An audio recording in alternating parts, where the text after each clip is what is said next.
الحمدللہ وحدہ لا شریک لہ والصلاۃ والسلام علی من لا نبی بعد۔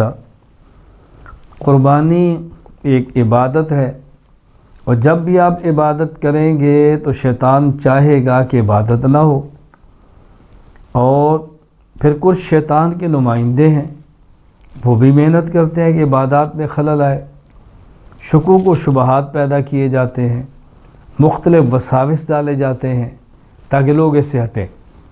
تو قربانی کے مسئلے پر ایک وسوسہ، ایک شبہ یہ پیش کیا جا رہا ہے، ایک اشکال پیش کیا جا رہا ہے، وسوسہ ڈالا جا رہا ہے، وہ یہ کہ اگر قربانی کا جانور ذبح کرنے کی بجائے جانور کی قیمت کو صدقہ کر دیں، کسی رفاہی کام میں لگا دیں تو فائدہ زیادہ ہو۔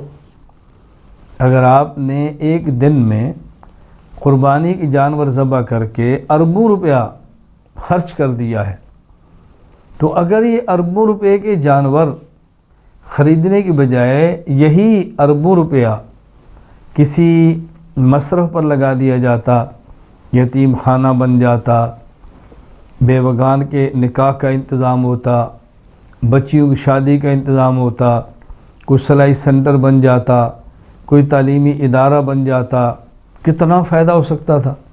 ایک دن میں آپ نے اربوں روپیہ اڑا کے رکھ دیا، تو اس میں بھی تو ثواب ملتا ہے اور زیادہ ثواب ملتا۔ یہ آج ایک وسوسہ ڈالا جا رہا ہے، بات اچھی طرح سمجھ لیں۔ یہ وسوسہ ڈالنے والے، یہ شبہ پیدا کرنے والے بنیادی طور پر وہ لوگ ہیں جو شریعت کو نہیں سمجھے، شریعت کے نظام کو نہیں سمجھے۔ اللہ رب العزت نے اسلام کا مکمل مالیاتی نظام بنایا ہے۔ اگر اس مکمل مالیاتی نظام کو سمجھ لیا جائے اور اس کو عمل میں لے آیا جائے، کوئی الجھن باقی نہیں رہتی۔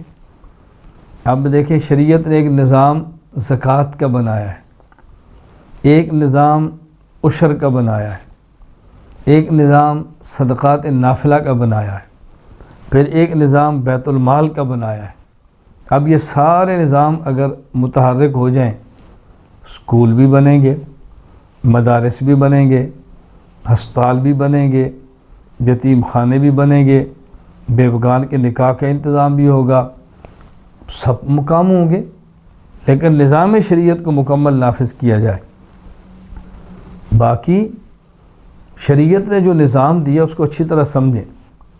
اگر آپ کے پاس سونا یا چاندی یا پیسے، مال تجارت، اس میں زکوٰۃ رکھی ہے۔ اگر زمین ہے اور پیداوار ہوتی ہے، اس میں عشر رکھا ہے۔ اسی طرح صدقۃ الفطر رکھا ہے۔ شریعت نے ایک حکم جانوروں کے بارے میں دیا ہے، کیا کہ اللہ کے راستے میں اللہ کے نام پہ جانور کا خون بہے اور ذبح ہو۔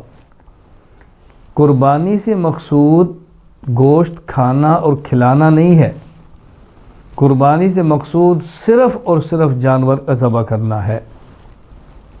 باقی ضرورتیں پوری کرنے کے لیے پورا نظام ہے، عشر، زکوٰۃ، صدقۃ الفطر، صدقات نافلہ، بیت المال۔ یہ تو اللہ تعالیٰ چاہتے ہیں کہ بندہ میرے نام پر خون بہائے، اور کوئی مقصد ہی نہیں۔ شریعت کا امر سب سے مقدم ہے، صرف اور صرف مقصد کیا ہے؟ اللہ کے نام پہ خون بہایا جائے۔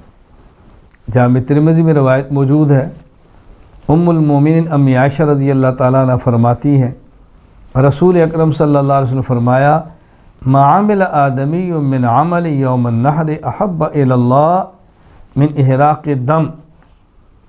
یوم النحر، قربانی کے دن اللہ کو سب سے محبوب عمل وہ خون بہانا ہے، خون بہانا جانور کا۔